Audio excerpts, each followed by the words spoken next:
And it's not a bad thing.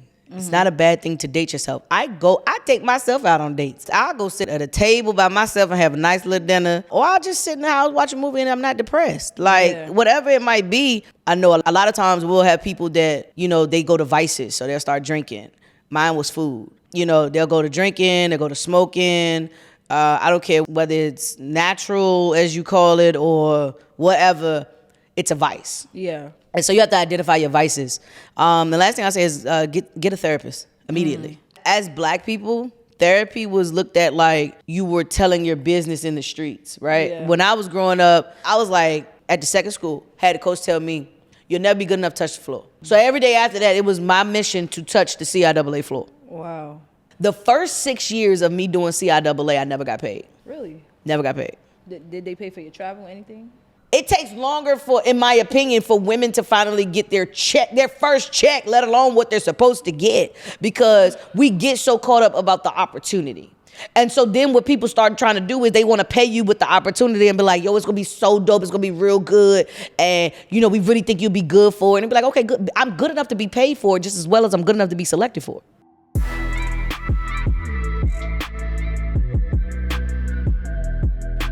What's good, y'all? Welcome back to another episode of the Young and Dumb Show. I know last week we had a really, really great episode. Y'all got a lot of gems. But this week, I'm sitting down with the author, CIAA host, mental toughness and leadership coach, Miss JayCee. What's How up? you What's feeling? up? Yeah, How you feeling? It's a hell of an intro. I would How say you that. feeling? I'm good. I appreciate you. Thank you for having me. Thank you for coming on the show. I really appreciate your time. Yeah. Thank you for coming here. I already know you're about to drop the gems. You was already talking off camera, so I already know it's about to get spicy. So yeah, let's do it. I'm excited. So first, I want to talk to the people about, who is JayCee? What do you do? So, I've done a multitude of things. I started out as an athlete. So one, I'm a former athlete. And then two, well, let me backtrack, because you asked a specific question that I think sometimes that's what we do. We tell what we do, but we don't tell who we are. Yes. And so I'm a simple person, right? I'm very introverted with my friends and extroverted with my job. I'm a sneakerhead. And outside of that, like I love music. I'm a former musician too. So really, wow. Yeah, I played drums for a few artists. So, and a former athlete. But, outside of that, like I'm a really just chill individual. I don't really do cliques. I got my people, but I can still be around everybody. But that's who I am. Yeah. What I do, on the other hand, is now I've been tasked with, I believe my assignment is helping former athletes understand who they are after the career is over, because that's what I went through. Most people see me as the host and the former radio personality and this motivational speaker and all these people that I've hung around or have been endorsed by and all these different things. But it started off from a basketball. That was my first love, will always be my first love. Never cheated on her or him, either way you want to put it. And at the end of the day, for me, that's what I did. But now, being able to have 2 books later, own my own company, consulting firm, and still get booked to do hosting engagements, speaking engagements, and still now back in coaching and stuff, those different things. I just look at it like I'm a person who had to find her way. Wow. All right, so we got to talk about it. Okay. On the Young and Dumb Show, just give you a little briefing about the show. It's really for, young people, right? Right. People in Gen Z, that's between the ages of like 16 to like 25. Okay. Right? And those are those young development stages where we're creating the habits for our adult life. Right? Yeah. So on the show, I want you to speak to that young person, right? I got that you. That young person. Young age and a lot of dumb moves. You know what I'm saying? That's right. Get it, Young and Dumb Show. I got it.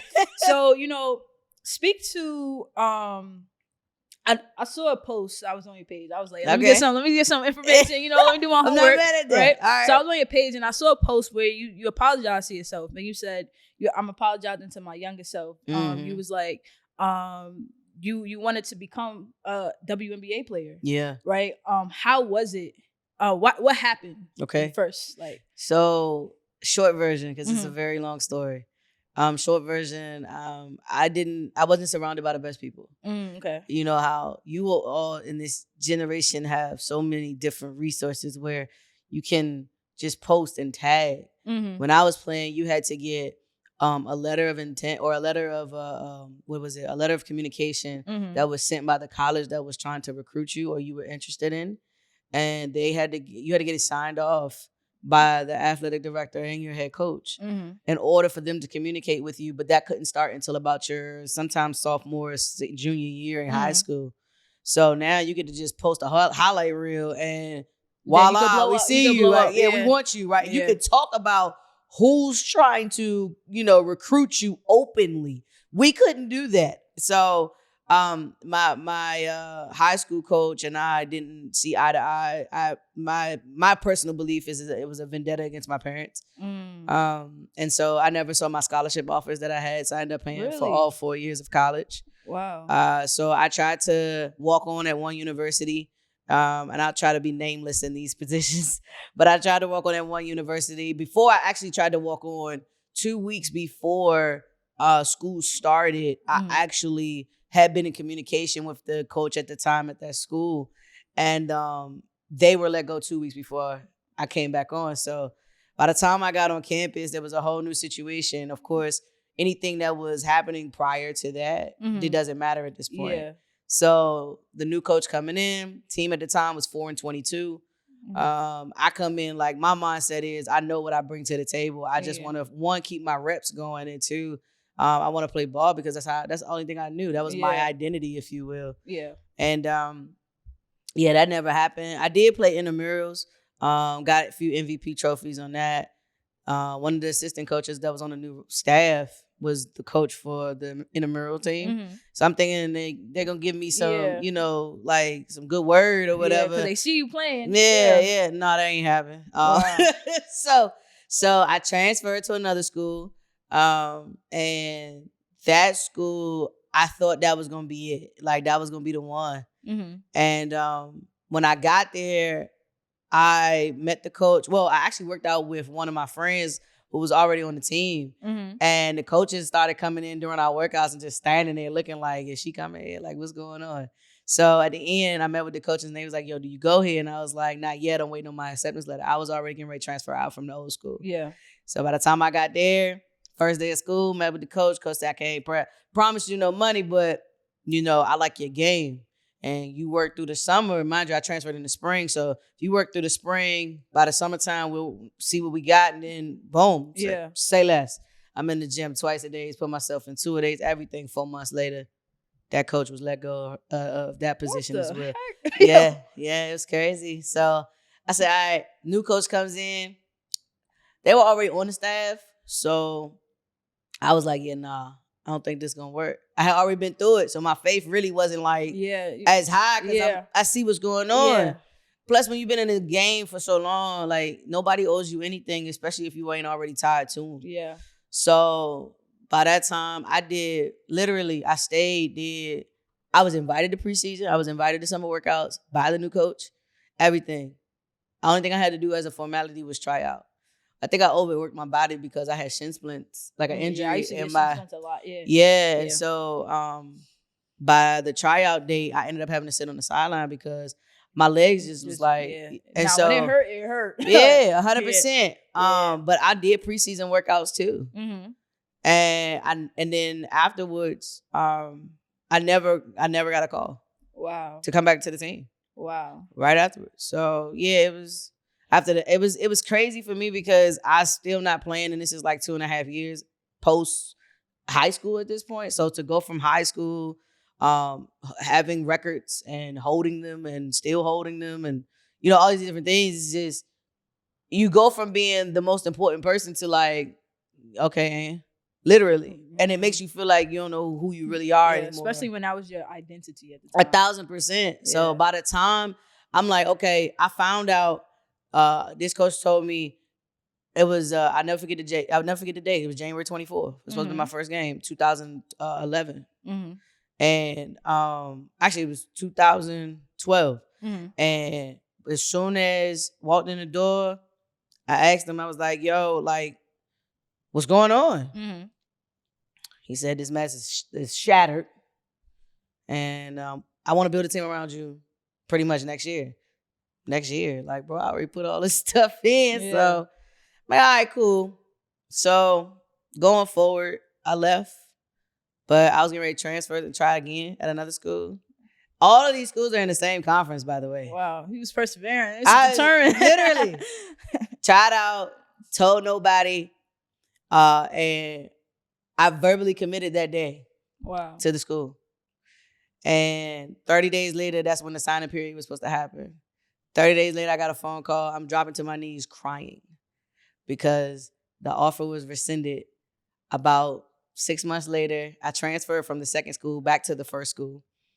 And I saw that coach again from the second school. Well, from the, I guess if you will, third school, right? And I asked, I said, did the coach from the second school have anything to do with your decision making? Yeah. And they finally told me, yeah. Wow. So I got blackballed by the second school to the third school. So my entire athletic career was due to selfishness. Wow. And so I've built my entire career of trying not to be the people that everybody else was to me, to other people in the world now. Okay, couple questions. What did you ever find out, like, what was said by that coach? Like, what caused him? What words could he have said to cause him to have such a big influence like that on somebody just like canceling a contract like that? I think coaches just talk, right? And mind you, these two coaches, the second and third school coaches, had a prior relationship.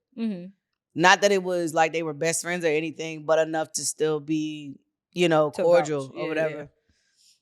Yeah. For some reason, the third school's coaches just took the word of the second school. And mind you, the second school had been in so many different things that were hurting other student athletes. It was just like crazy. So, I think one of the things I do know that was said was my father was at the game that I was supposed to play at. Yeah. And they got into it. And it was getting ready to be crazy. Like everybody had to get escorted type thing. Wow. And cause I'm breaking down crying and I'm a daddy's girl.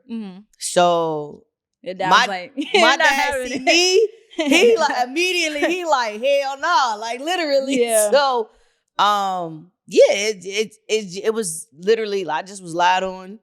And was like the parent. The thing I do know was that they said that the second coach said to the third coach, me and the parents had it out, but we should not take that out on the kid. Yeah. And that was kind of that. Now, mind you, the third coach had a relationship with me because they were trying to recruit me out of high school.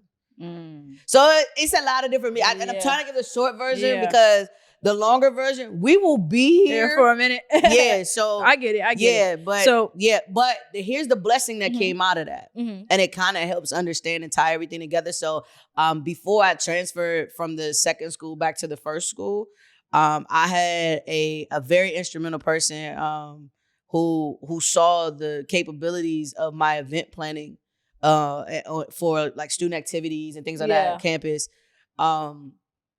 and they asked me to host the event, and I was just like, I'm sorry. But in my mind, I'm like my brain, I'm like, I'm sorry, but my words was like, all right, cool. Yeah. I'm like, no, what are you doing? No, I do that all the time. I'm like, are you sure about this? Like, and I ended up hosting it, and that was the first event I had ever hosted. Wow. And it was with at the time my idol, but I'm grateful to call my big sister Angie Ange. Wow. And who's a DMV legend in the radio circuit. Shout out to Ange. And also Antonio the Cuban Cigar Smoker, who's huge in DC at the time on radio. So that was my first gig out the gate. Stepping with heavy hitters. Wow. Immediately when I transferred back to the first school, I ended up becoming the campus host. And it went from there. Wow. So in one way, that was really like you're calling to another thing. Literally. Right? Like your next chapter, you was holding on to basketball. The whole time you had another plan in store. I did. And you didn't even know. But I can tell you, honestly, I was never in a place to accept it until honestly about 2 or 3 years ago. Wow. Recently. Like I never, because I still wanted to hoop. It was nothing wrong. I was never, I wasn't a bad student athlete. I wasn't a bad student. I wasn't a bad athlete at all. Like I was not disrespectful. I didn't even ask for money. I just asked for a roster spot. I asked for opportunity. I didn't care. My parents were paying for my education. So between student loans or paying it out of pocket, you just wanted to hoop. I just wanted to hoop. Yeah. I knew my work was going to allow at some point some money to come back. Yeah. And because I believe in the law of reciprocity. Yeah. So what you put out, you're supposed to get back. I fully believe in that. And it just wasn't my time. Wow. Yeah. So I guess during that time, how did you feel personally? Yeah. Right? Like, how did that impact you personally? I openly talk about it. 2 suicide attempts. Wow. Yeah. I tried definitely 2 suicide attempts. There was an incident that happened on my second school's campus that honestly could have like really took me out because it involved one of my closest friends and it was a court case. It's a bunch of stuff. It was just like mentally I was taxed from not playing ball, being, at this school. I really didn't even want to go to the school. I just wanted to hoop. And honestly, I got to the point where I didn't even care what school I went to. I just wanted to play. Wow. So yeah, it just, emotional eating, identity crisis in the worst way. I trusted nobody. Like nobody. I didn't even trust myself. I wouldn't look at myself. I wore a lot of black clothing. Like now I wear it because it's cool. Yeah. But I identified the fact that it literally like took a toll on me. Even to the point that to this day, I don't ride in my car. I'm privileged enough and blessed enough to have a car that has a sunroof. Mm-hmm. At the time, nice, by the way. Thank you, I appreciate it. and my old car didn't have one, mm-hmm. and I realized that I felt closed in, and so like not having the light to change my mood at the time, I realized like everything started to play. I just started becoming so analytical to the point that I overthought, which was bad, and then I understood, which was good. Mm-hmm. So it was like I had to now weed out the overthinking because now I'm second guessing everything that I normally would just go full throttle in. My risk taking diminished. I didn't know what I was going to do because at that time we had 5-year plans. Mm-hmm. So you had to when you was coming out of high school, you knew what you had to do. Like growing up, we knew what we was going to do. You either going to go to college, you going to go in the military, you going to go get a job or something. Like one of them is happening. Yeah. I was going to school because the military uniforms are very, very nice. but it's the yelling at me thing that I ain't too well with that one type of thing. But I appreciate everybody that does serve because appreciate y'all. They do what I can't. Appreciate y'all for real because I can't do it. I can't do it. I'm not doing it. So yeah, it took a toll on me to the point that I didn't even know what I was going to do. And so luckily, I started taking hosting seriously because it became an outlet for me to not sit still. So I then started to change my entire my degree. Everything started shifting. Couldn't get rid of like classes and stuff that I already took, but I was able to kind of switch my major and then make communications my concentration. Wow. Stop playing. You playing around too much. Like, you want to do something. You want to make the money. You want to build wealth because it look cool, but you're not serious because you know what I got. And I got something for you. The Blueprint for Investing, Volume 1, created by me, Aaliyah Duah. It gives you a step-by-step guide on how to get started investing in the stock market. See, if you want to really build wealth, you got to put your money into things that's going to work for you, right? Because the job money cool, but you want to make the money work too, right? So it's going to give you a step-by-step guide, investing tools, the apps to use, everything. And the best part is, I know you don't like to read, so I only made it 28 pages. That's it, right? 28 pages, and you getting yourself some wealth of knowledge. So make sure y'all tune in, get your copy today, and go to financialrevolutionn.com. Let's get it, y'all. Back to the episode. Oh, yeah. So what would you say to the kid who's going through some of the things that you probably went through or just felt the way you felt? Because I know, I personally know people right now who are suicidal. I know people who are going through the identity crisis. I know people who went from being that in college, everybody knew them. Now we graduated. You're just in the world. Nobody knows you. You're not that star no more. You know what I'm saying? So what would you say to that person? The first thing I would do is say, one, you're not by yourself. Because for years, I thought I was the only person. As athletes, we go into this shell, because the world teaches you that as an athlete, you're already in a class of your own. So you already feel like you're not among, respectfully, the common area of things. And so now you have to, one, relearn yourself. And it's not a bad thing. It's not a bad thing to date yourself. I take myself out on dates. I'll go sit at a table by myself and have a nice little dinner. Or I'll just sit in the house, watch a movie, and I'm not depressed. Like, whatever it might be, you have to identify where you are, though. Where are you? Who are you? And then who's around you? I know a lot of times we'll have people that, they go to vices, so they'll start drinking. Mine was food. They'll go to drinking, they'll go to smoking. I don't care whether it's natural, as you call it, or whatever. It's a vice. Yeah. And so you have to identify your vices. The last thing I say is get a therapist immediately. I just started therapy. Yeah, I'm telling you. I just started therapy. I'm trying to tell you. Last week was my first time. Really? You can ease this is my advice, but everybody can do what they need to. As Black people, therapy was looked at like you were telling your business in the streets, right? Yeah. When I was growing up, you had the rule, your parents would always say, don't tell nobody outside nothing because, we don't need everybody knowing our business in the street. Keep our stuff in the house, all that stuff, right? Yeah, keeping it in the house is the reason why our parents were stressed out too. Yeah. I can't live a stressed life when biblically it already says the days of the world are full of trouble. Why am I going to add more trouble on top of the days that I already know that's coming for me? I just don't know when they're coming. Yeah. So therapy alone just allows you to be able to say, hey, I need some help, and I need it to be an unbiased opinion. Yeah. I need to be able to talk. I need you to listen. And then if you can guide me, thank you, because that's what I need. Ain't no judgment.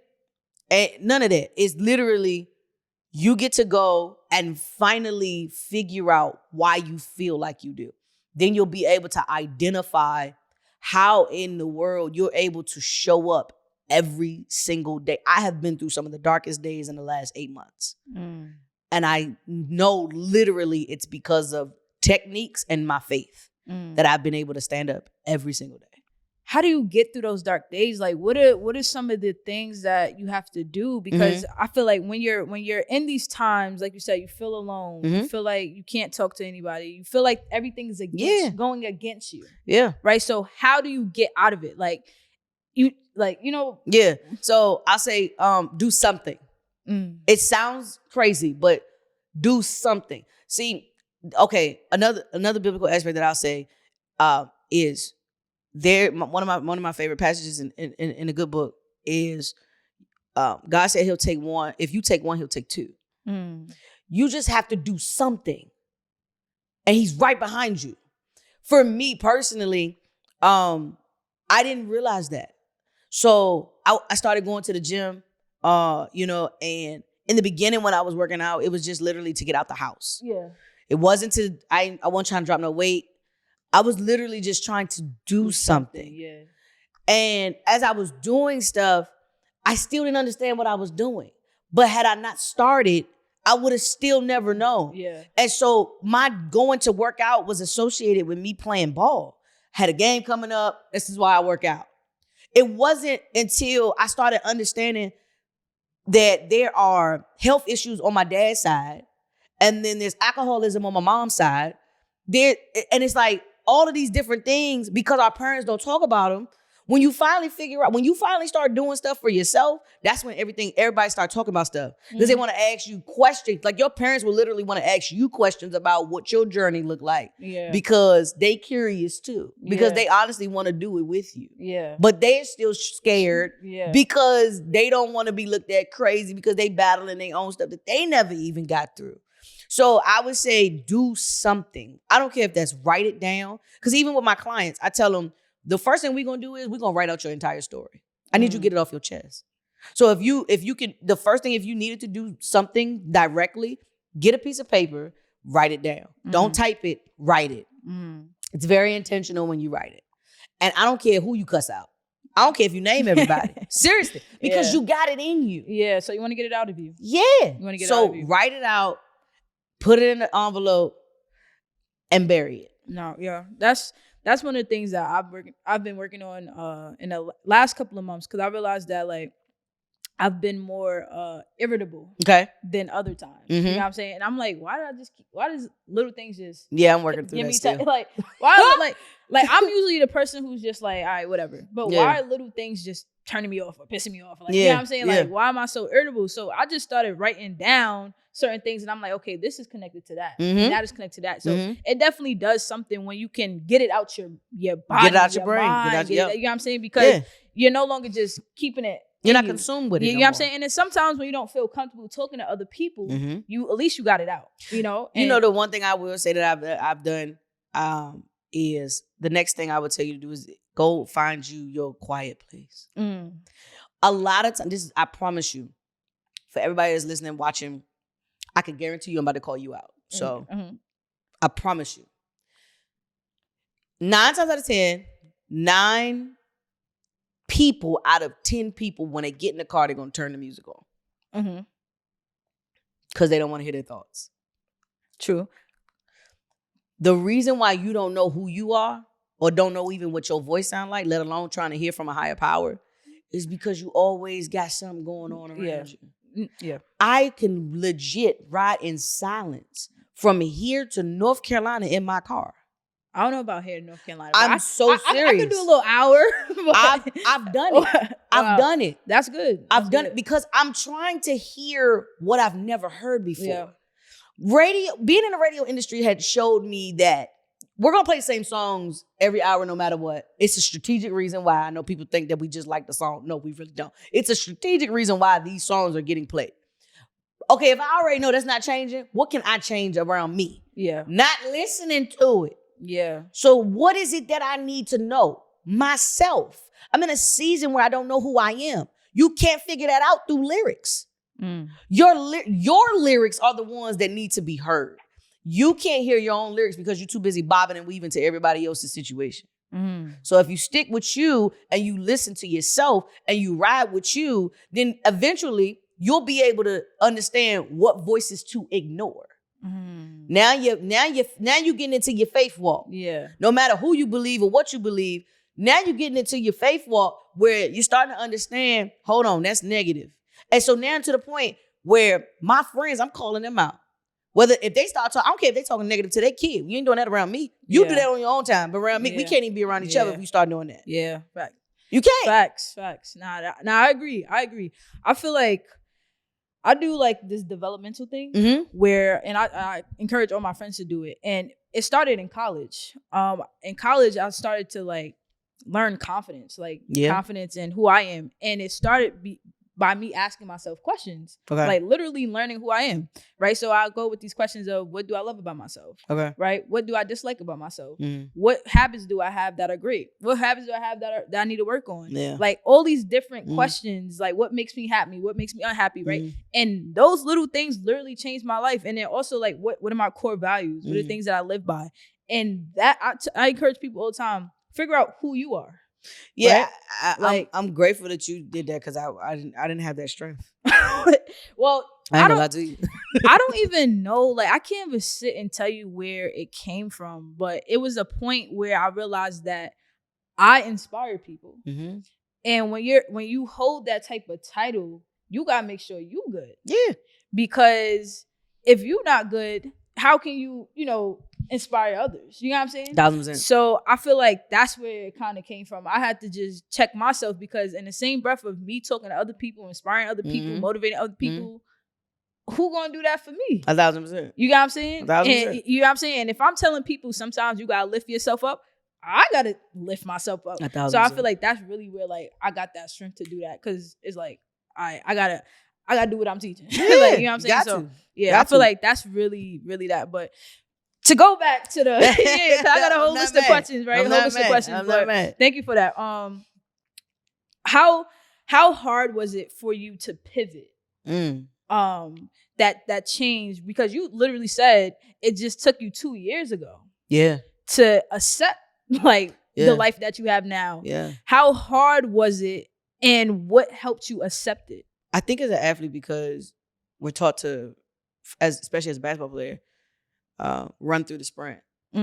That's what I heard all the time. Run through it. Run through the sprint. Get to the line. Touch my line and get to the other end.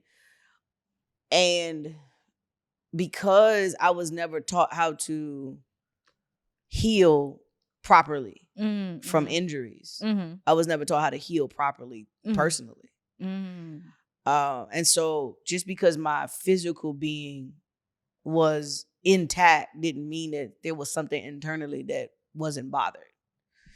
I think for me, the pivot was forced. I don't think I wasn't given a choice. Yeah. It was like, yeah, you're not playing, so Do okay. else. And I hated, after a while, I hated sports.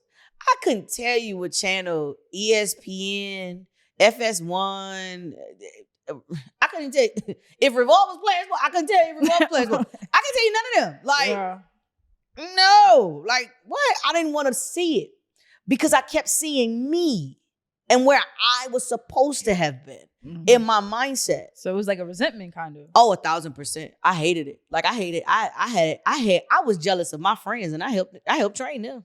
I mean, friends that got like rings and played overseas and played in the league. Like, oh yeah, I ain't want to talk to them. Talk to them for what? They want me. I was better than them. In my mind, I'm better than everybody. Wow. In my mind, I was better than everybody. I don't care who you was. I don't care if you had a national championship at Maryland or if you was in D3. I was better than you. That was my mindset. And of course, by training with all these people, like, what? Like, of course. I trained with these people. I know I belong where they are. So how did they get there and I didn't? Exactly. We did the same thing. Yeah. Like, but the pivot was forced, which means for me, I understood.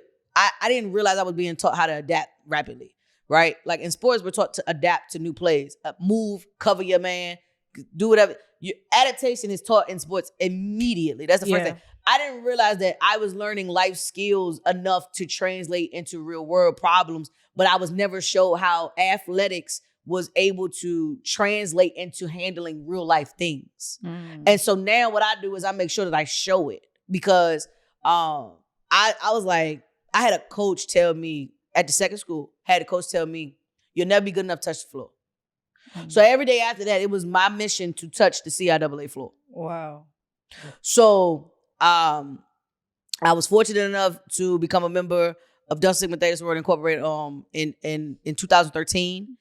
And after I crossed, the following year, I went to CIAA tournament. That was, and mind you, in 2013, we was running the yard. My line sister was Miss CIAA. Oh, really? Okay, she nice. was Miss CIAA. Yeah. So the following year we won it again, but I went there with a different mission. I'm like, he told me I ain't gonna touch the floor. Cool. So now I'm about to play. I'm finna figure out all this. No, my mindset wasn't even on ball. It was on, they got people on the microphone. So you about to shake the room. Just come on the mic. I'm like, about to shake the room. So I started looking at it, and my whole thought process about everything has been, I could do that. Yeah. All right. So I sat in the arena for 3 days straight. Promise you, I can't make this up. My boy, my DJ B out. He like, yo, you going in the arena today? I'm like, yeah. And I would literally pinpoint different areas to sit in because I was watching this one guy and he was escorting all the talent. And I was just like, if I get his attention, it's a wrap. And he just so happened to be walking up the stairs with my girl, Demetria McKinney, walking up the stairs, and a fan stopped Demetria. And as soon as she got stopped, I stopped him. Yep.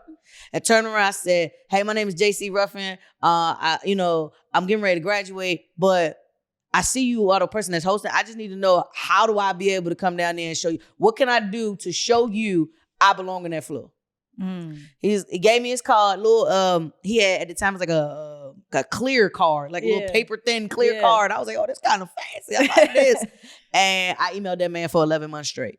Wow. Every month I sent him an email. Like, I'm serious. I want him to. Literally, he said, I said, I'm serious. I really want to try.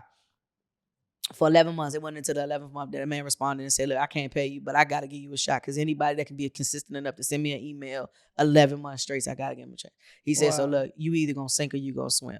If I give you the mic, you're going to start on Monday morning. If you sink, enjoy the rest of the week. You swim, you're going to ride with me the whole time. I've been riding since 2015. Wow. I've been riding since 2015. Wow. That's wonderful. So y'all still have like a relationship and everything? Oh yeah, I call them pops. Wow. I call them pops. That is crazy. So that was your beginning into hosting. Like your beginning started at the second school with the gigs you were getting. Yeah. But that was your first like moment out there, would you say? No. My first, so ironically, I graduated from Elizabeth City State University. Mm-hmm. My first paycheck came from Elizabeth City State University. Wow. No. As a student. I was about to ask, as a student. Wow, that's dope. So that's dope. I was, and it was so funny because when a guy asked me, he was like, yeah, they want you to host a comedy show for homecoming. I was like, all right, cool. Yeah, I talked to my manager. I ain't had no manager. It'd be like that. It'd be like that. I called my uncle who at the time, he had a management company. He was managing a few artists. And I told him what was going on. He said, yo, just give me the information. He put me on a retainer. He said, hey, we ain't no cash up at that time. He was like, yo, I'm going to tell your father, give me $1 real quick. Gave me $1. He retained me real quick. Man, it was like the lawyer type situation. Right. I was like, oh, that's cool. But he sent me the contract. He said, I bet. He called me back in like 2 hours. He was like, yo, you about to get paid $1,500. Just send me $200 for my commission check. I said, what? Boy, I went back to my daggone room like, I know you lied. $1,300 during homecoming. Boy, I'm finna be rich. I'm rich. Yeah, weak. Nah, that's dope. So my first real gig was hosting that, and that was with Spank Horton and Alex Thomas. Wow. And I was the MC that night. Wow. So what would you say? What skills did you have to be such a good host? Because it seems like you just started out the gate. So were you say you were introverted. You're introverted with your friends, but you're extroverted in your job, in your profession. Yeah. So what skills did you have that made you like just good at hosting that? Yelling on the basketball court. Yeah. 1,000%. Honestly, I worked in DC nightlife for a little bit. I did Love. I did Ibiza. I did Fur. I wasn't supposed to be at H2O, but I was in there. Park, Lux Lounge. I did all of them. And I just watched the people before me. And I was always like, because I was doing promo. I wasn't even hosting at that time. So I would just watch the people and I would hear them talking. And I was just like, oh, I can do that. Yes. Like but you know what? It happened before then. Let me tell you what happened. So I was always the top person for two things. One, I'm in the Hall of Fame for Girl Scouts. I had my bronze, silver, gold award, and Juliet Trifo. I got all of it. And then I was also the highest person in all of the fundraisers that we had in school. And they used to have this little thing that came around at the end. It was a little assembly that was created. And you had like this little money thing you could get in. Yeah. And they would put you in a little thing. And they would put a little leaf blower in there. And there'd be money in there. And they just had that thing just flying all over the place. You in there trying to grab everything. Yeah. I'm in there trying to grab everything. All the money. And you know, I'm trying to be smart. So I was trying to pick up from the ground. It was like, no, you can't do that. You got to get it from out the air. I was like, all right, whatever. But I paid attention. It was always a male that was hosting. It was always a male that was giving the instruction. It was always a male. And the lady that was there, she was just the person that was supposed to make it look good. And I'm going to turn it over to this person and we're going to do it. And I was like, nah. So I paid attention to the guy. Why he got to do what you can't do? And so from the fundraiser moments to the clubs, and I didn't realize even in the fundraiser moment, this happened in middle school. Wow. So I didn't even realize what I was doing at that time.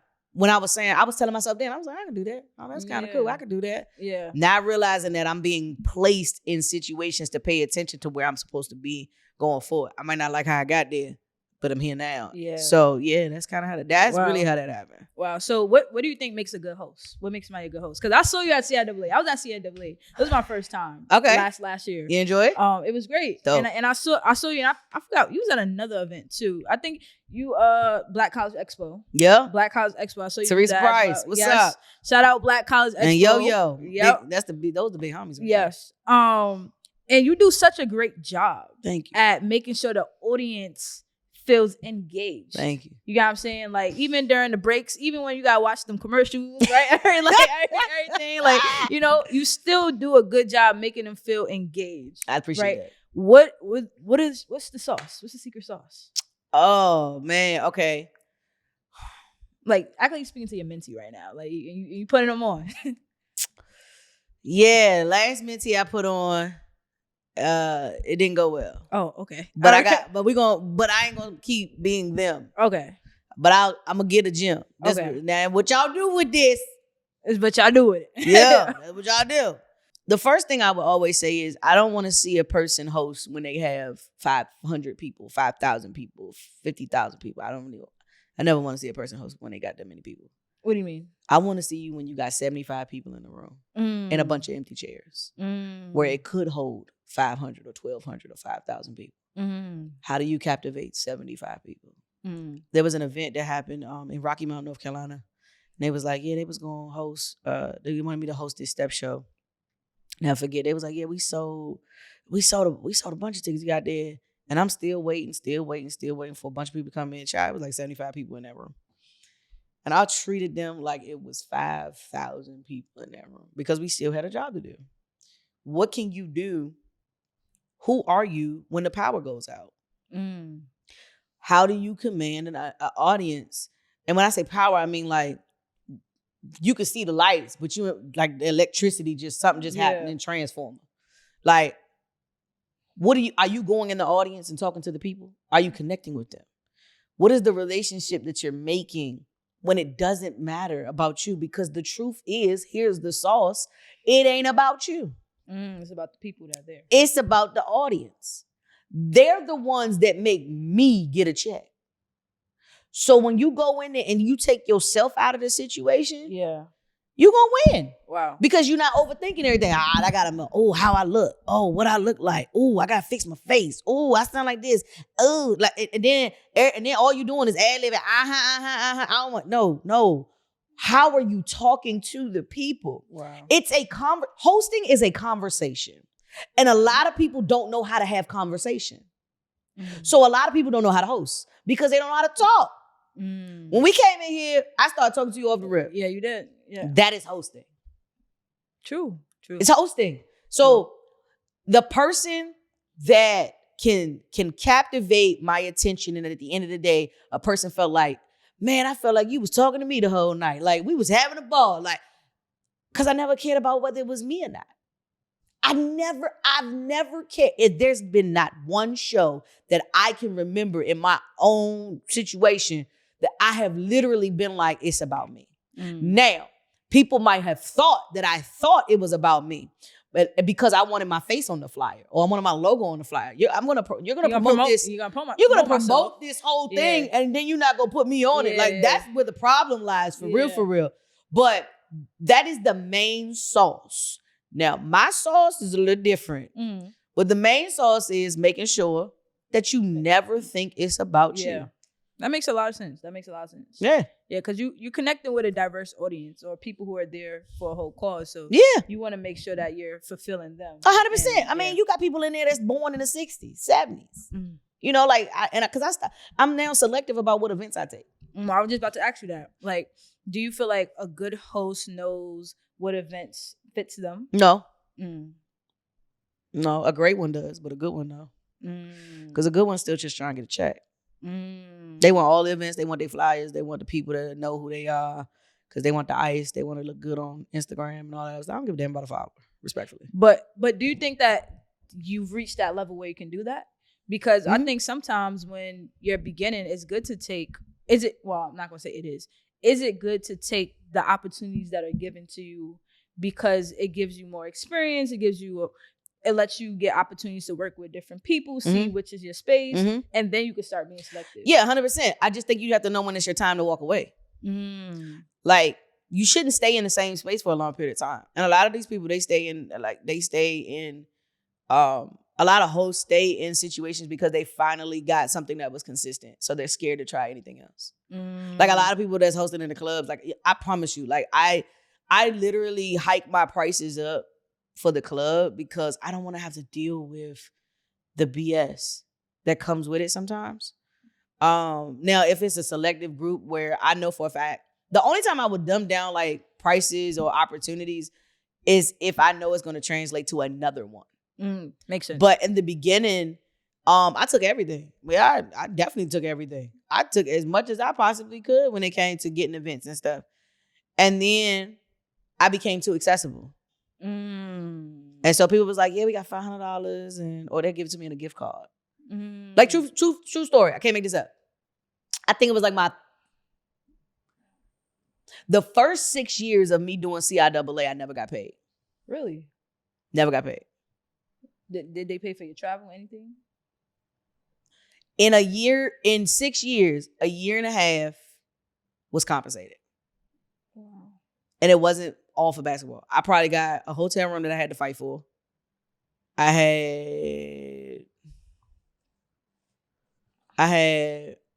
had two hotel rooms and a $200 gift card.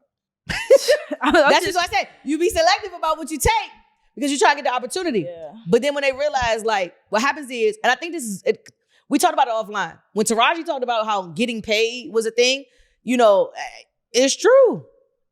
It takes longer in my opinion, for women to finally get their first check, let alone what they're supposed to get, because we get so caught up about the opportunity. And so then what people start trying to do is they want to pay you with the opportunity and be like, yo, it's going to be so dope. It's going to be real good. And, you know, we really think you'll be good for it. And be like, okay, good. I'm good enough to be paid for it just as well as I'm good enough to be selected for it. Have you ever been cheap with yourself? Like, I'm going to break this down. I found myself probably last year and the year before that, like when it came to speaking or like making a budget for my price list for schools to book me and stuff, I would... Matter of fact, I'm gonna break it down like this. I had an opportunity to work with this really big brand. Okay. Okay, like not a corporation big brand, but a really big clothing brand that's well known, right? And in my mind, I'm like, it's such a good opportunity. They go, okay, what's your price? I'm like, oh, it'll be free. I'll just do it for free. And you guys just pay for my traveling expenses, to and from or whatever. And yeah, that's cool. And I caught myself not always doing stuff for free, but just always lowering in my prices just because I'm like, oh, the opportunity is just so good. Right? Have you ever done that? Were you ever there? Or? Yep. It's part of the reason why I told you that I'm just now starting to understand and appreciate where I'm at. Because I think it was Jamel Hill who said, you will opportunity yourself out of the room. And something along that, don't quote me on it, but she said something like that. Last year was probably the hardest year for me because I started saying no to what I know God has assigned me to. And I'm just like, yo, God, you asked me to do this. How I'm supposed to live like this if I'm only getting this, and this? And people want me to come speak 2 hours. They want 2-hour presentations, 45-minute presentations. And they like, well, or honor roll assemblies. Well, usually our speakers, they'll come in for free well, we only have about like $600. And now to the average person, that seems like a lot. Yo, kill it. Seems like a lot. Go get it. I want you to go get it. But at some point, you do have to realize there's a value to the assignment and to you. Yeah, and what you bring. And what you bring. And I forgot who told me this, but they said you can't put a price on impact. No, you can't. Like you can't put a price on the amount of people you inspire because you don't know what that young kid is about to go do and produce. 100%, but you can't put a price on me. Like now, there's never really a right price because you'll never really get paid what you fully think you're worth. 1,000%. But there is a price to allow me to live this life that allows more people to trust the impact. I'm not trying to go out here and be broken impactful. Because then I'm still broken. Yeah. So now I'm lying to the people that I'm supposed to inspire. You want to create a lifestyle for yourself. 1,000%. I'm built to be different. Yeah. Which means I got to do some different things and go through some different things that most people be looking at like, oh, she's spoiled or she entitled or she thinks she know it all. No, but I do know the creator put me on here to do this, and he did not say that I would be broke. He said, I will give you more life and you will have it abundantly. If there's an abundance that's coming to me, I want all of it. To the point that I'm having the conversation with him like, hey, listen, like I got me and the man upstairs got a real relationship. I'm like, dog, you told me to do this. And hello, like I'm going to need you to show me you too. Yeah. And if you don't have that relationship, I think for me, I can't tell you who your relationship is or how your relationship should be. But for me, my relationship, I want to be as real with the man as he's been real with me. So Yeah, no, I take everything. And then, but I said no a lot last year and I raised my prices. How do you know, as a speaker, as a host, how do you know how much to charge? Because I'm literally going through that right now. Like, I'm not gonna lie, I be pulling numbers out my head. Oh yeah, no, I ain't doing that no more. I used to. So I'll tell you how I did it. My first price started at $1,500 because that was the first check that I ever received. Dang. I read Steve Harvey's book Jump. Okay. In his book, he talked about how he got to his prices. He said first show, I believe he got like $50, and then he had to do another show, and they told him that they would pay him, I think, $300 or something, or $375 or something like that. And then the last show he ended up doing, before it was one of his breakout shows, I think they paid him like $750. So each time the persons would call, he would say, well, how much do you charge? They would charge, and he would tell them what he got paid from the last event. Don't quote me on those numbers, but it was something like that. Mm-hmm. And he said, and so when he told him $350, he's like, the person would be counting up and say, well, we have $700. Would you do it? Hell yeah. Like, yeah. So I started at $1,500 because my value from my university told me that $1,500 was what I was worth at the time. Mm-hmm. Got it. I stayed at $1,500 too long. I stayed at $1,500. Matter of fact, when I got to $1,500, I didn't even know what I was supposed to do with it. So this is $1,500 for how long? The show was like 7 to 10. Okay. So 3 hours. 3 hours. So $1,500 for like 3 hours, I think, at the time. And then as I grew, I started increasing like by $500. So it was like $2,000. Then it was like $2,500. But then I started like researching like what are the commonalities in people, like what were they getting paid? Again, I studied nothing but guys. Mm-hmm. I've never studied a female host. To this day. Oh. Purposely. Because guys gets paid more. Guys get booked more. The pay disparity is there. But I never wanted people to be like, they can't book me because they didn't expect what they were going to get. Like, I wanted you to be surprised, but I didn't want you to be surprised enough where you was like, we shouldn't have paid her that. Yeah. So for me, it was like, I learned everything from a male perspective because they got booked. I wanted to be booked. I wanted to be paid, but I wanted to be booked too. In order to get paid, I got to get booked. So I'm like, okay, what is it that TJ's doing? Terrence J? What is TJ doing? What is Steve Harvey doing? What is at the time Rodney Rakai when he was with the Wizards? What is he doing? Like, I know Gia was there, but for me it was like at the time until this day, it is looked at like females are just supposed to be the eye candy and not the leader, in my opinion. Yeah. Right? That's why I love what Sherry Shepherd is doing right now and Tamara Hall, what they're doing.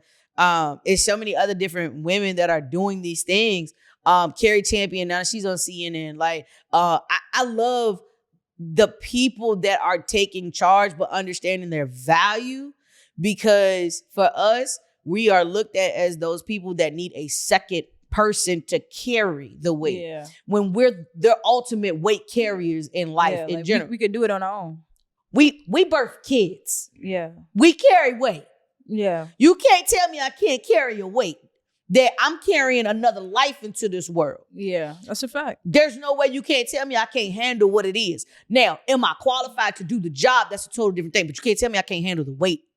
So the weight for me was seeing there's two weights. I got to wait for you to get tired of who you have. And then I got to hope you think I can carry the actual weight of the show. So now, I went to North Carolina Central 1 year and they booked me and they was like, well, I said, well, what's your budget? And I've learned that never tell your numbers first. Yeah, that's a fact. Never tell your numbers first. Because sometimes they want to give you more than what you want. And never tell your numbers in an email. Because then it's written. No, because they have the option to not respond. Somebody might have not. I know this true story. I know a speaker who did not get booked because the budget they had was $9,000 and he charged, the budget, let's say the budget was $9,000, he charged $10,000. They didn't book him because of the extra $1,000. And they didn't want to be disrespectful. And in a conversation, that could have been. You can hear in tone, you can hear inflection, you can hear the him, the well. Yeah. And then you can negotiate over the phone better than. I got you on the phone. Yeah. I ain't letting you off this phone until we say, yes, we got a deal, send me the contract. Dang, this is making me think. I just sent a quote on Friday. If you ain't heard nothing back, it's because they either trying to find the money or they ain't gonna go with it. So, okay. And that's not me being negative. I want to make sure I'm saying this is what's good, y'all. Are y'all having a hard time starting conversations in large rooms? Do you need to find more effective ways to draw attention to yourself without wearing a fancy outfit? I figured out a hack. You need some Financial Revolution merch. Everything is a staple piece that represents Black wealth. You are what you wear, so make sure you join the rest of the billionaires and get some FR merch. We have hoodies, sweatsuits, t-shirts, and much more. Make sure you visit www.financialrevolutionn.com and use code podcast for a special 10% off. Again, go to www.financialrevolutionn.com and use code podcast for a special 10% off. Let's get it, y'all. No, this is real game because I'm not okay. I teach financial literacy in classes, right? So I have schools that, like, I guess, get into contracts with me to come into their school and do a number of workshops, classes, or whatever. They'll buy my book or whatever, blah, blah, blah. Yeah, that's fine. Now, the DOE, the New York City, the New York City DOE received budget cuts in the middle of the school year because of the mayor. So now the money that was allocated to certain things got pulled away. Yeah. And me being an understanding business person as well, who I'm not going like, right now I'm in the impact phase, right? So, and also in the business phase where this is my first year being a full-time entrepreneur. So it's just like, all right, I will take a cut on my prices because I understand that they just received the cut. So it's not like they not seeing my value. They literally don't have the money to. They move money. What do you mean? People move money. We get so caught up in the wording that we don't pay attention to what's really happening. Okay. Cuts can really happen. But movement happens. Yeah, okay. Money is a currency, so it went somewhere. Yes. So, but what the mayor did, he took the money out of the Department of Education and the libraries. Got it. Right? Okay. And he basically, and I've had some of the principals that are talking to me, these are people that's not just looking at me as like just business. They're like they're real cool, like we cool. Okay. You know what I'm saying? So they telling me like, nah, like this is what we have right now. I really want you to do this. And this is what we got for you. I'm going to try to pay you the most as possible, right? So just send me what you can as a quote, and we're going to try to do it like this, right? That's what. Let me ask you this. Do you still do your whole program if they cut it? What do you mean? Like, would I give them all the... Yeah, because I'm sure for what you're offering, there's a quote sheet, and there's a certain amount of work that goes along with the money that you also receiving for that. Yes. Do you cut that in half? Yeah, so what I do is, I always present schools, and you can tell me if this is a good idea. I always present school with 3 different packages. Okay. Right? You have package 1, which is like one tier. You have package 2 is another tier. And you have package 3 that you get the most out of it, right? So with package 3, you'll get a maximum amount of workshops. You'll get a free workshop for parents. I facilitate a trip, going to Wall Street. We'll go to DC or something like that, right? I'll facilitate all of that stuff, right? Got it. And we get a certain amount of workshops for a certain amount of grades, for all grade levels or whatever. Right. Now that the budget is cut, right? If a school approached me, so this school specifically said, hey, we have a budget of $3,000. Okay. Right. I sent them 3 different packages. One tier where it's like, you can do this, you can do that, or you can do that. And the max was $3,000 for the 3rd package. Now, I always give them an option to rearrange the package to what they want.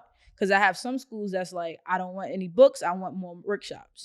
Right? So I just kind of make it work to what their budget is, if that makes sense. Yeah, I think it's... So it's 2 things that's in my brain. I think what you're doing is right as far as the tiering situation, but you control what they do. Okay. I think what happens is we get so busy trying to make sure that we're likable and then nobody else comes in that we forget the amount of work that goes into what we have to do in order to be liked. That's a fact. So at this point in time, what I would suggest to you is if they came back and said $3,000, this is what I'd have been like, I can only do this for $3,000. I'm not giving you a tier at $3,000. I was thinking about that. I'm not giving, because at $3,000 is like, you haven't even incorporated probably travel, footage, content. Because I'm thinking the content piece of it so that way it's evergreen. So now it's like, okay, if I can't come up there for $3,000, I'm giving you a virtual situation. I'm not moving. I'm personally not moving.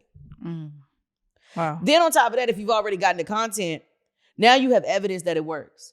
I'm going to a whole different district at that point. I'm going to a whole different state at that point. I'll come and get the content from you because I don't want to stop this flow, this currency. I need to get this. If they're going to give it to me, they want to give it to me. Okay, cool. But this is what I can do for $3,000. I can't give you the whole program for $3,000. It's not going to work. Well, I'm sorry. Second thing, I apologize. And I know I just scared the hell out of everybody. But second thing, I want to say this. Any event that you want to say 3 schools going through the same program. I'm not taking on all 3 of those schools with the same problem. I'm taking the one school that I know I'm going to get the most impact out of, that I've had the best relationship with. And on top of that, I'm getting them to write me an in-kind letter because I need a tax break. Now, you have the option. I wrote an in-kind letter to a school. If you get an in-kind letter, that's your tax break. Okay. So like, I was booked to speak a couple of times, but they didn't have the number to pay me. So let's say they gave me $2,000 to pay me, but let's say my fee was $10. I got the in-kind and 8. So now when I give it to my tax accountant, we got $8,000 in tax credit. I need all the break I can get. Wait, okay, wow. That you just put me onto game because I'm doing my taxes right now, and I literally did an in-kind letter in 2023. Yeah. Wow. Okay. You better get it to your tax accountant. Everybody needs the break. What are the breaks that I can get? There are a certain amount of events that I will do for free a year. There's a cap number. Wow. And as my influence increase, what do you think all the rich folk do? That 1%, they find it's a reason why we can hate Donald Trump as the person, but the businessman understands a lot of stuff that we don't. Yeah. I ain't gotta like this man for nothing. But I want to know how this man is only paying $745 while I'm over here trying to figure out how I got to get the IRS all these thousands. What? Yeah. Now, he might have been falsifying some stuff. I ain't doing that. But there are breaks for us as business owners, especially as small business owners, to be able to do what we have to do. In-kind letters, especially for what we do, are the main thing that everybody's willing to write off. Take it with your EIN and you shift it right to your tax accountant. And boom, there go your tax credit. So can you just break down what what an in-kind letter is for the audience? An in-kind letter is basically a letter that says you gifted your services, which would have cost them this amount of money had they paid you for it. And you put the amount of time and what the service was that you did. Typically I have a template that I can send and they fill out their school information with their EIN or their tax ID number, whatever it is on it. And they send it back and then boom. And then and they give it to me, they sign it, and then I give it to my tax accountant. That's literally what it is. It's a 1-page letter. And then your tax accountant could kind of direct you in the right way to make sure that that's money that you can get back. Correct. Taxes. Correct. Wow. Or it's the break that's necessarily needed for what I may owe the IRS. So you don't for federal. so you don't have to pay the IRS that money. Correct. So instead of the IRS owing you, you just get that. Correct. Wow. You just put me on into game. That's a game. Wow. I appreciate that. I appreciate that. That's 100%. That's a game. I'm literally like, this is my first full year. Like before it was like I'm in school and an entrepreneur. Yeah. Right. But now this is my first full year. So I fully just got an accountant literally last week. Dope. Like on Wednesday. I got an accountant. Handling my personal and business taxes. Yeah. And I'm like, Dad, this is the right price to pay. I got a lawyer, everything. He like, this, you gonna have to start paying for stuff. This is like you're a business person now. Like these are things that you really need, in your business. I trademarked everything. Like it's like, you feel good about it, but you kick out so much money in the beginning to the point that it could become discouraging. So all I say is making sure that you find a way to still center yourself every day, because being an entrepreneur, while everybody sees the glamour part of it, the work part, it's a lot. It's so much that comes from out of you emotionally, it's a lot, that it can hurt you physically, and if you mentally not prepared for it, you will quit. No, that's a fact. And so I my prayer for you is that you're surrounded by the right folk. Thank you. And that, life continues to just jump for you. That thank you. You're going to learn some stuff on the way, but hopefully it's more of, in the words of my big sis, Pinky Cole, I hope you fail. Yes, I love Pinky Code. I hope you fail. But I hope you fail fast. Yeah. So that way you can win faster. No, I get it. It's a lot of different things that something as simple as I'll tell my trademark story. I try to trade my business 2022. Okay. 2022. I try to do it the inexpensive way and do it myself, thinking I understood everything that was being said. I'm like, I could read. Like, we all do that. Yeah, I'm like, I literally could read. Trying to save $1. I'm like, it's literally nothing I can't figure out. Like, I can read this. So I'm doing everything. Everything seemed cool. I get, everything with the trademarks takes time. Yeah. So months later down the road, I get an email saying office action. I'm thinking that's them telling me I got the trademark. Right. So I'm all hype. I'm like, I'm like, yo, trademark the business today. Thinking I'm lit. Cool. Something about, I got another email, like I think a month later saying like action required. So I'm like, whoa. What happened? I'm thinking I'm good. Yeah. What's required? And I look, and that's when I read for real what it said. And it's telling me like, hey, this is the problem with the trademark that you issued. This needs to be changed. And at this point, it's nothing I can do myself because I'm just not experiencing this. I need to hire a lawyer. So now I'm calling people, different lawyers or whatever, and I'm getting $1,750. This. I'm like, whoa. I'm like, whoa. Could have paid that in the beginning. Yeah. You know what I'm saying? Right? You know what I'm saying? So that was a lesson learned for me because I'm like, yo, I'm trying to, my dad told me something about like trying to short pennies to not pay $1. Something like that. And I'm like, that was a major lesson for me. Man, top gospel song back then was 99.5 won't do. Like, it was literally, I could have paid from the beginning, understood everything, got it done, would have been had it done. One and done. But because I was trying to save some couple of pennies, it was like, end up costing you more. You know what I'm saying? So plus now, your time. Exactly. Which is the most expensive. Exactly. And now with everything I do, now when I'm taking these risks and I'm doing things, like even with this accountant situation, I said, let me go ahead and just get the accountant and just pay for the accountant. And it's going to pay me forward. Because I'm going to save so much money. I was getting in a contract with Revolt. It was things that I didn't understand in the contract. I said, let me get a lawyer. Right. Let me not just go sign something that I don't understand. Yeah, being hype and y'all see me out here. You know what I'm saying? Wait. You know what I'm saying? So what you trying to take from me? No, seriously. So to any entrepreneur out there, like I would say, just like don't let your personal habits. Because that was a personal habit I had.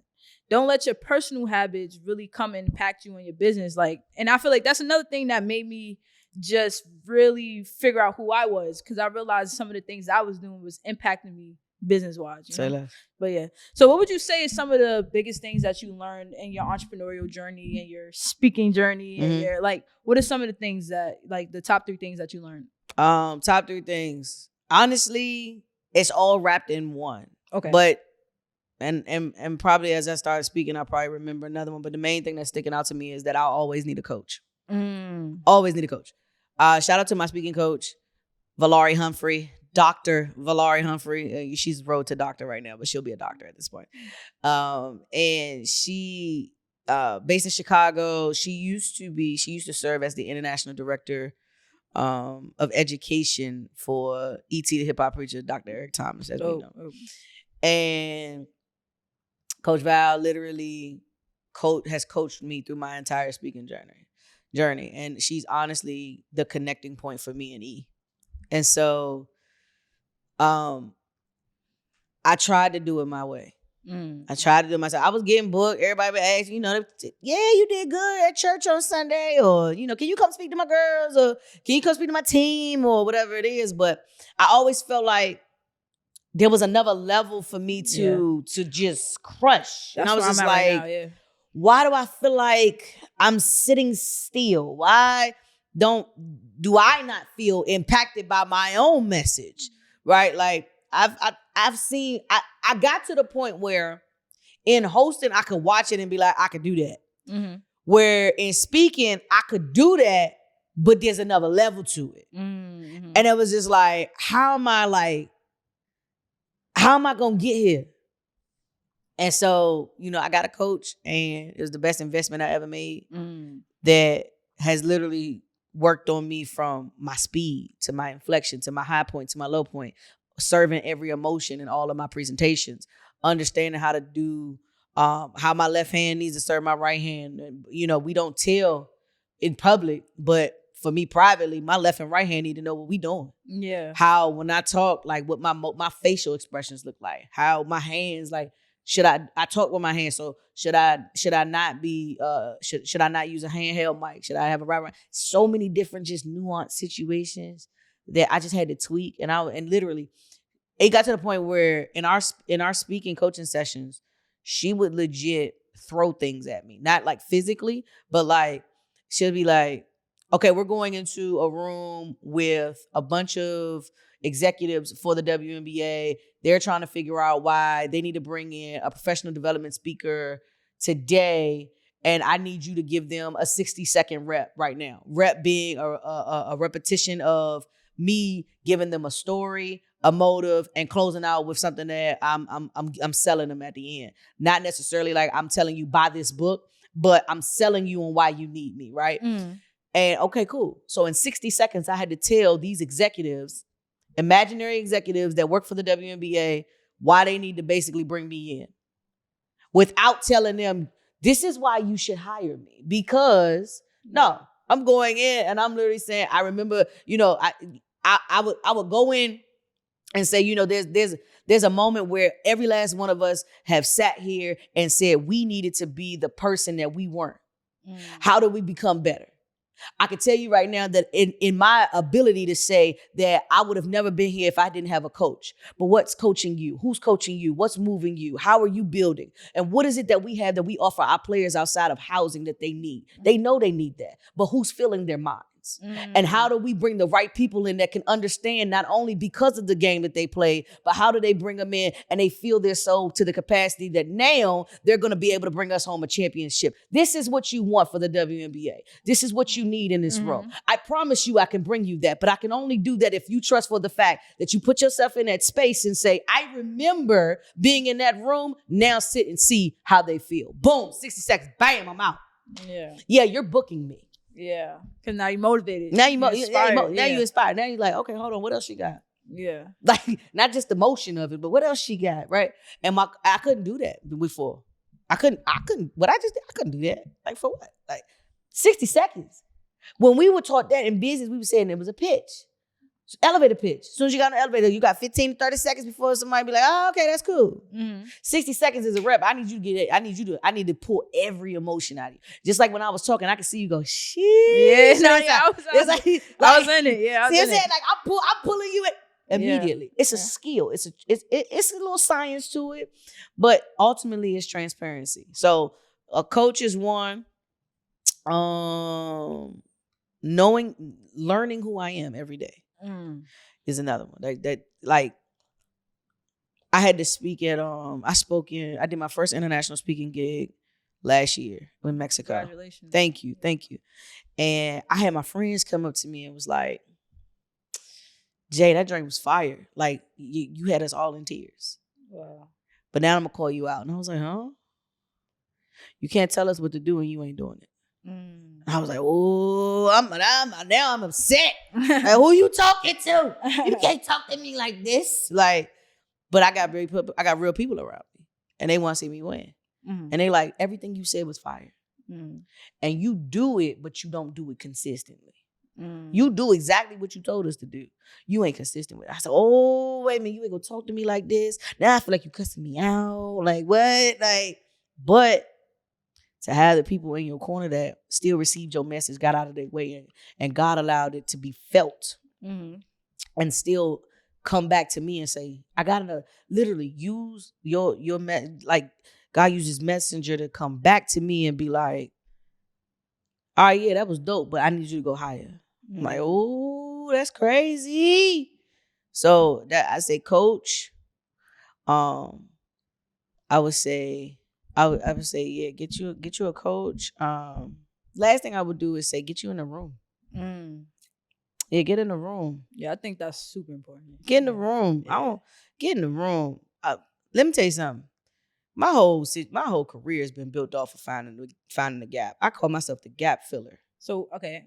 when you get in a room, what do you say? What do you do? How do you know when it's the right time? Speak to the right person. Because I think that's a lot of times that's the hard part. Like, nope, that ain't the hard part. And you skip steps. That's the reason why a lot of y'all don't know how to move. Okay, how are we supposed to move? Because y'all thinking about what you gonna do when you get in there. You ain't even said how you getting in there. What do you mean? Start from step one. How am I getting in the room? I'm broke. I ain't got no money. Most of the people in this age bracket ain't got no bread. Or they got bread, they don't know the reason why they should spend it on what they spending it on. They don't see the value. Exactly. Yeah. No, I take it back.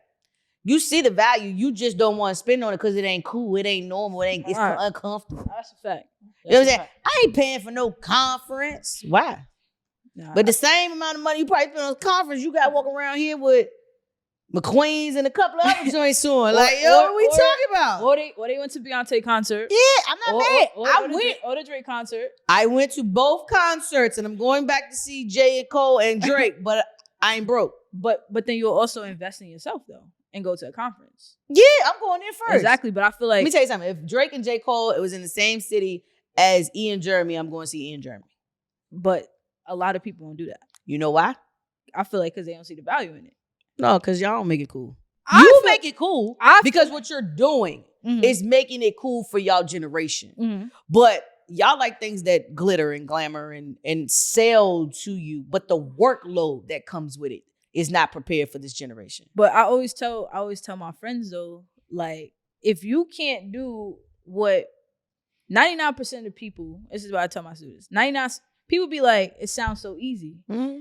But 99% of the people are not going to be able to do what 1% of people are going to do. 99% of the people want the easy way out, which is going to be let me just go to work or let me just go to this concert. Like nobody wants to do the challenging part, right? Because some of the things that I go through as an entrepreneur, right, on a daily basis, like a simple decision that I had to make today. Mm-hmm. I promise you, if I put that in somebody else's hands, they'd probably be like, I don't want to do that. Of course. And I try to tell them all the time, like, it's going to cost you. Multiple ways. Think about it. You just said it. It cost you more money because you didn't do it the right way the first time. Facts. With the trademark situation, right? Facts. Again, last thing I said was the work ethic. Y'all so microwave, it's insane. Yeah, I mean, y'all want cup of noodles. But we was taught that, though. Like, social media has made it look like that. Y'all have. Here's the thing. Everybody likes to be like, I'm not a product of my environment until they're a product of their environment. Everybody want to use these cliches until it literally slapped them in the face. It's like, nah, you ain't talking to me. What? Then who are we talking about? At the end of the day, for me, I come from the crock pot generation. Like, put that thing in there a little bit, push that button, let that. And when I come back and I look, that thing got a little juice in it has sat for a little while. I think that thing gonna taste like my grandmama whole foot was in there. You feel me? The patience level that Gen Z does not have also affects their social skills and also affects them understanding what networking looks like. A part of that came from COVID too, because it was in the house and everything was on the computer and all these different things. But now there has to be a desire and a want to understand what it looks like. We made things cool. We make everything cool. We make all of these things that are fashionable. Like the shoe, I saw a pair. Don't get me wrong when I say this, and I promise you, I ain't trying to bash nobody. Asics had the same shoe, and Kith put the logo on it. And Kith's shoes was $1,000, and the Asics was still $179. They're the same Asic, Kith, Asic. It's the same thing. You know who made it cool? We did. Yeah, Kith was the brand I was talking about by the way. Oh, even better. Yeah. Like, we make it cool. Yeah. So if y'all make coming back outside cool, like at one point, I know y'all probably seen this little picture on Instagram floating. Y'all ain't even understand what was going on. We had a nice little moment. Me and my millennial generation of people, hell, even the baby boomer generation understood this. Between the street lights and the bicycles. The bicycles was sitting in front of whoever's yard that everybody was at their house. That's what we was doing. We was at somebody's house. The difference now is everything is a fashion show and everything is I'm going to beat you to the point instead of collaborating. No, I agree. That's my opinion. No, I agree because I'm in it. I see it. I agree. But I feel like in a way, we were trained to do that. Yeah, y'all were. We were trained to do that. And now we're doing what we were trained to do. And the same people who trained us are like, I don't like that y'all like things fast. But gave us stuff fast. Yeah. You get what I'm saying? 1,000%. And we have to take on, as this generation, we have to take ownership of that. And I forgot who I was talking to. One day I was somewhere, I was talking to somebody, and they said, you know what? We always complain. This was somebody who was like maybe a millennial, I think. Mm-hmm. They were like, you know, I always complain about young people being on social media, but you know, I had the harsh reality I had to come up to that I realized the other day was that we created social media. We did. you know what I'm saying? We did. So MySpace top 8, child. Let me tell you something. I wish I could log into my MySpace right now. Let me tell you something. My top 8 got people in fights. Yeah. Okay. You got what I'm saying? So it's just like, as me as a young adult, it's hard because I have people like you in my ear, Mm-hmm. but then the same information y'all tell me, Mm-hmm. I know is right. But I can't go tell that same information to my young people and my audience the same way because they not gonna get it. Right. If I go say like, hey y'all, let's go to this. My friend, right? who that was just here. During the summer, before when we was living in New York, I used to take her and all the rest of my friends to these free financial literacy events every week. I'm like, y'all are coming. Y'all have no choice, right? Mm-hmm. I promise you, if that was paid, they was not coming. 1,000%. Right?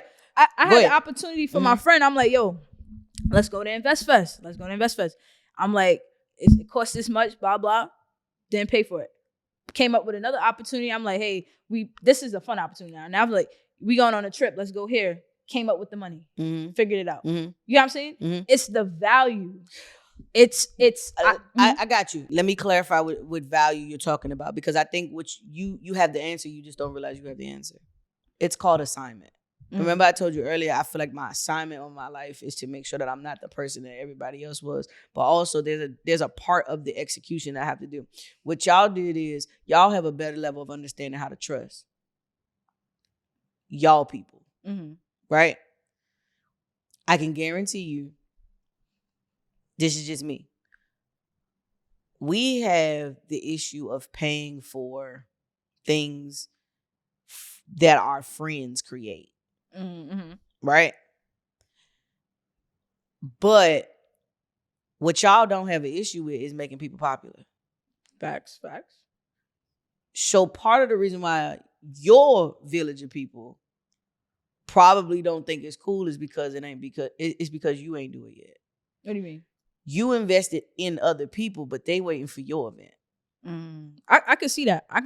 They will put their energy in it because, oh, that's my man's. Y'all are my man's generation from listen, let me tell you something. My generation, we would go to the party and y'all said, and they said they won't go, and we was like, all right, cool. We come back tell you how it was. We not missing it. Y'all generation, if one person in their group that said that they cool, and they the cool one, and they the ones that's usually like the life of the party, if they ain't going, y'all ain't going. Y'all staying in the crib. Nah, that's a fact. Y'all staying at the crib. Y'all ain't going. So y'all put the validity on each other. So when y'all are ready to move, y'all will move. You can go back and tell the information because you have the ear to the street of the generation that you're trying to attack. Yeah. If you go do it, they'll do it. You create your own Invest Fest, they will come. Now you speaking my language. I got some. Yeah. And it ain't gotta be in the what is it? The Georgia World Congress Center. It ain't even gotta be in there. Hell, you could do it in a bunch of these rooms that we in right now, and I guarantee you, and then eventually it'd be like, you could do your first one free, right?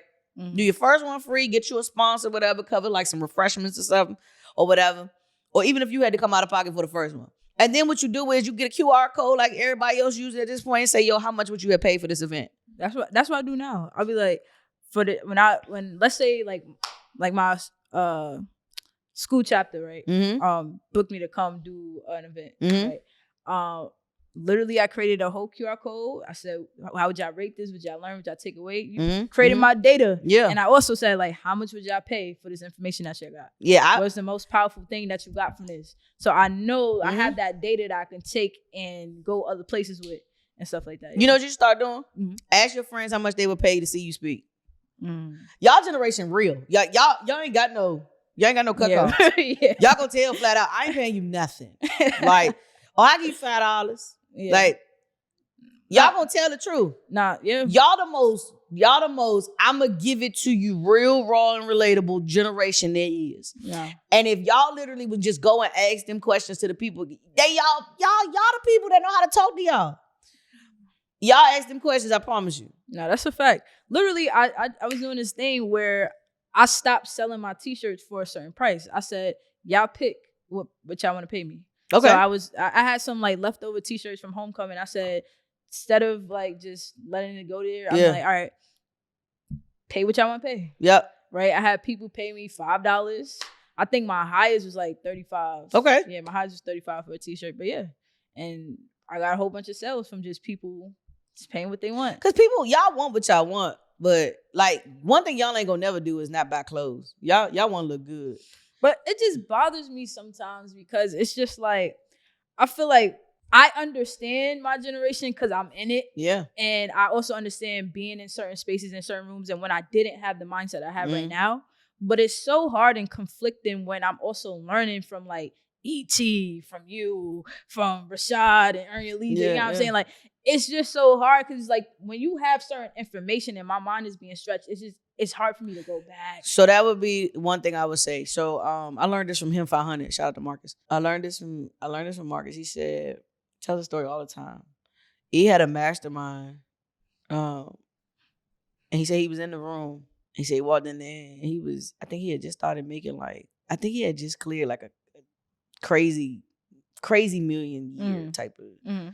It was dumb. They make crazy money. Like I'd be like, bro, I'm still aspiring. Okay, let me say it that way. I never forget. He said I was so pumped because I was saying I made this amount of money in the year, and he was sitting at the table. And he was like, this person said, "Oh yeah, we just cleared." In the random conversation, yeah, we just cleared that the same amount, like part of the same amount of money he had made in a year. Cleared that last month. He said I ain't even stay for the whole conference. He said I left. He said I got what I needed. Y'all consume too much, like too much. Y'all don't know when to stop consuming. I think that's me. And so he said, I literally paid attention, got what I needed, and I left. He said, I didn't even need this. What I need the whole conference for? I got what I came for. The internet has allowed y'all to consume so much that now y'all feel like y'all ain't never catching up. No, that's a fact. And I think somebody in our generation gonna have to be the person that slows it down. That's a fact. No, that's a fact. And so once it's slowed down and digested a little bit better, y'all will stop competing with each other. That's a fact. And start collaborating a whole lot more. Child generation's biggest issue is going to be the competition part because everything is a fast pace. The one thing I miss about the music industry is A&Rs. Well, people actually did artist development where they actually took the time to put talented artists in the space and not gimmick artists. They wanted to put me because of my age and because of my ability to relate and how young I actually look until I open my mouth and start talking. Literally, they wanted me to do night shows. I can't stand doing night radio because night radio is so TikTok and one hit wonder radio. And I am a digested Donnie Simpson person. Like, I love great talk radio. Give me Steve Harvey in the morning. Give me Donnie Simpson. Give me Angie Angel. Give me me. Give me Persia Nicole. Like, give me great radio. Give me Pork Chop. Give me good radio. I'm talking real legends right now. Y'all really don't know. Give me great radio that allows me to not have to feel like I'm in a space where it's all about music that I'm not even clicking with. Because once TikTok gets it first. Yeah. Once TikTok banged it out as much as they possibly can, and all the trends that happen, it's a new trend. So now that artist, that's it. Like even Shaking Hips is going out now. We had an artist, we did a pep rally. Shout out to my middle school girls basketball team. I started a basketball team at Thomas G. Pullen back in 04, 05. And we just won our first state championship Congrats last night. So thank you. Undefeated season. Congrats. Dumb excited about that. My boy Jay Spanks led it all the way. I think for me, we brought this artist to the school and the kids was like, oh, he only got one song. But they was pressed for that one song. And then he did his second song and they didn't know nothing he was talking about. Yeah. But that one song killed. Yeah. These one hit, like the thing I feel bad the most about is that me being a musician, like I just lost one of my closest mentors and brothers, Aaron Spears. Sorry about that. Thank you. And he was Usher's drummer, Ariana Grande's. He did America Got Talent. Like he did, like bro was like that. Bro was bro. Mm-hmm. And A loved music, and A&Rs took the time to develop. Like Jermaine Dupri took the time to develop Usher. Mm-hmm. SWV was developed. Yeah. Right. Escape was developed. Yeah. TLC was developed. Mary J. Blige developed. That's why the music is different. And that's why we still playing the same songs that even this generation falls in love with and sings the loudest. Yeah. Y'all will come in there and sing a song that was in the 90s like y'all was born in the 90s. That's a fact. But then a song for us is just like last a month. Yeah. What's that, G-Way? y'all want to do this all day. And I'll be like, I'm tired. What in the Zumba is going on? Like all right, come on, we worked out today. Hey, with my twin, we be hey, got it. You know what I'm saying? Yeah. And we want to do the little shake your hips and all right, yeah. And after that, like, you know, we're gonna have hip replacements because sagging pants and all that other stuff is coming. It's like happening. But you know, I really wish artist development would come back. That's the reason why I'm one of my favorite artists I'm so in love with right now. Like his music is Friday. Oh yeah, Friday is good. Friday is, man, oh my goodness. Every collab he has done. Oh, it's crazy. But yeah, I know we getting off, but yeah. I will ask you this. How important is it to be in a mix when it comes to trends and stay on top of trends for your industry?